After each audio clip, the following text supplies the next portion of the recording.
हिंदू, मुस्लिम, पाकिस्तान, यदि इन तीन शब्दों को भारत में हमेशा के लिए बैन कर दिया जाए तो भारतीय जनता पार्टी का शायद एक भी नेता इलेक्शन जीत सके।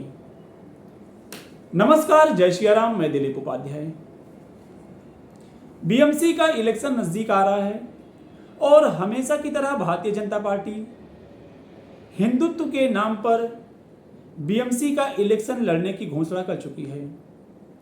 लोकसभा का इलेक्शन हो, विधानसभा का इलेक्शन हो, या नगर परिषद का इलेक्शन हो, नगर पंचायत का इलेक्शन हो, या नगर पालिका का इलेक्शन हो, एनी काइंड ऑफ इलेक्शन, कोई भी हो, भारतीय जनता पार्टी हिंदुत्व के अतिरिक्त और किसी मुद्दे पर चुनाव लड़ना न सीखी है न जानती है। क्योंकि महंगाई, बेरोजगारी, भ्रष्टाचार, स्वास्थ्य, शिक्षा, आवास जैसे जनता के मूलभूत विषय इनकी डिक्शनरी में शायद थे या नहीं थे, भगवान जाने, मुझे तो नहीं पता है। अभी कुछ दिन पहले मैंने एक न्यूज आर्टिकल देखा, पढ़ा मैंने। एकनाथ शिंदे साहब जी कहते हैं कि हम उत्तर भारतीय समाज के ओबीसी समाज को महाराष्ट्र में ओबीसी रिजर्वेशन देंगे। शिंदे जी, आप मराठा आरक्षण तो मराठा समुदाय को दे नहीं पा रहे हो और उत्तर भारतीयों को ओबीसी आरक्षण देने की बात कर रहे हो। आखिर कितना बेवकूफ बनाओगे? सीमा होती है झूठ बोलने की। मराठा समुदाय को ओबीसी रिजर्वेशन तो आप दे नहीं पा रहे हो और आप बात कर रहे हो कि उत्तर भारत के ओबीसी समुदाय को आप ओबीसी आरक्षण महाराष्ट्र में देंगे। इतना आसान है देना? समझ में नहीं आता यार। घुमा फिरा के अभी तक ये लोग हिंदुत्व के नाम पे बेवकूफ बनाते हैं और अभी इलेक्शन में ओबीसी रिजर्वेशन देने के नाम पर 45% उत्तर भारतीयों को साधने का एक एजेंडा इन्होंने एक लेमन चूस दिखाया है। मुंबई में 45% ओबीसी उत्तर भारतीय समाज के लोग हैं। 100 से 120 बीएमसी के सीटों पर इनका डायरेक्ट सीधा प्रभाव है और यही 100 से 120 सीटों को जीतने के लिए भारतीय जनता पार्टी और उसके सहयोगी पार्टी इस तरह से उत्तर भारतीयों को ओबीसी रिजर्वेशन देने का जो लेमन चूस दिखा रहे हैं, ये बेवकूफ बनाना आप लोग बंद कर दीजिए। उत्तर भारतीय समाज के सभी लोगों से मैं कहना चाहता हूं कि भारतीय जनता पार्टी इतनी ही अगर आप लोगों की हित चिंतक होती तो नालासोपारा में 45 बिल्डिंग का डेमोलिशन किया गया। सारे के सारे बिल्डिंग में रहने वाले उत्तर भारतीय थे। कम से कम 3000 परिवार रोड पर आ गए।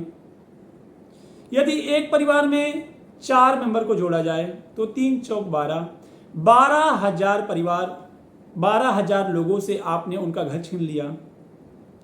इसी प्रकार से मुंब्रा में 17 बिल्डिंग को आपने खान कंपाउंड में तोड़ दिया। 17 बिल्डिंग में अगर देखा जाए तो कम से कम 450 से 500 फ्लैट होंगे।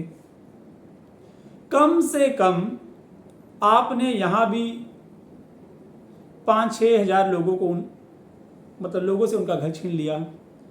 इसी प्रकार से देखा जाए तो मलाड के मालोनी में 280 झोपड़ों का डेमोलिशन हुआ। कौन थे? दहिसर के शुक्ला कंपाउंड में डेमोलिशन हुआ। वहां पे लोग कौन थे? सब उत्तर भारतीय लोग तो हैं। आप कौन से उत्तर भारतीय का विकास कर रहे हैं या उसका डेवलपमेंट कर रहे हैं? आप लोगों ने सिर्फ और सिर्फ उत्तर भारतीयों के पीठ में छुरा भोगने का काम किया है। भाषा के नाम पे, धर्म के नाम पे, जाति के नाम पे, प्रांत के नाम पे विवाद आप लोग करते हैं और मार जनता खाती है। बचपन से लेकर अभी तक मैं महाराष्ट्र में हिंदी पढ़ के लिख कर बड़ा हुआ, एमए किया, डबल एमए हो गया, लेकिन किसी महाराष्ट्रियन ने मेरे गाल पे एक थप्पड़ नहीं मारा, क्योंकि यहां पर हिंदी का विरोध नहीं है। महाराष्ट्र में राज साहब ठाकरे ने सिर्फ और सिर्फ हिंदी की सख्ती का विरोध किया था। जब यहां पर हिंदी का विरोध पहले था नहीं, तो आप लोगों ने जानबूझकर हिंदी की सख्ती करने का जो एजुकेशन पॉलिसी लाया, क्यों लेके आया? अगर आपको हिंदी सख्ती ही करना था तो सबसे पहले उत्तर प्रदेश में मराठी भाषा को सख्ती करते, तमिल को करते, तेलुगु को करते, मलयालम को करते, कन्नड़ को करते। हर जगह हिंदी लगाकर, हिंदी को सख्ती करके आप भाषा के नाम पे विवाद ही तो पैदा कर रहे हो।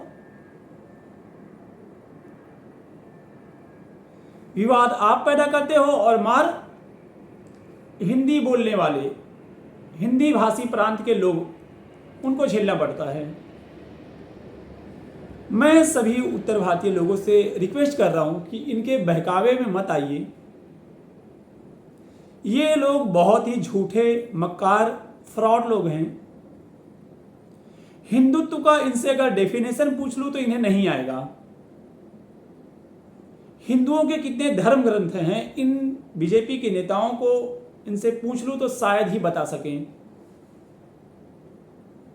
ना तो इन्होंने वेद पढ़ा, ना वेदांत उपनिषद पढ़ा, ना ही इन्होंने पुराणों को देखा है, ना समझा है, ना महाभारत पढ़ा है, ना फिर रामायण पढ़ा है इन्होंने, ना 6 शास्त्र जो होते हैं इसके बारे में जानते हैं। ढंग से अगर उपनिषदों का नाम भी बोल दूं तो ढंग से उपनिषदों का नाम नहीं बोल पाएंगे। पता नहीं किस हिंदुत्व की बात करते हैं ये लोग। सिर्फ और सिर्फ हिंदुओं को आपस में लड़वा के, मुसलमानों के साथ में, ब्राह्मणों को दलित ओबीसी से लड़वा के सिर्फ अपना एजेंडा पूरा करना चाहते हैं। जहां जरूरत पड़ती है वहां हिंदुत्व का मुद्दा उठा लेते हैं, जहां जरूरत पड़ती है वहां पे जाति का मुद्दा फैला देते हैं, जहां चुनावी फायदा उठाना है, फायदा लगता है, वहां भाषा का मुद्दा, प्रांत का मुद्दा उठा लेते हैं। सिर्फ यही इन्हें आता है और बात करते हैं एकता की, अखंडता की। अब लोगों को फैसला करना है कि आप वोट किसे दोगे। भारतीय जनता पार्टी को दोगे तो बर्बादी के सिवा कुछ हासिल होगा नहीं। बहुत सारे लोग मुझे गाली देंगे, मुझे सेकुलर बोलेंगे, पता नहीं क्या क्या बोलेंगे, लेकिन मैं तुम्हें बता दूं कि मैं भी पहले बीजेपी का झंडा लेके घूमता था, और ज़्यादा दूर की बात नहीं है, 2024 तक बहुत घूमा है मैंने। लेकिन कहते हैं ना कि अनभक्ति की लिमिट होती है, और वो लिमिट अब मैं क्रॉस नहीं कर सकता हूँ। धन्यवाद।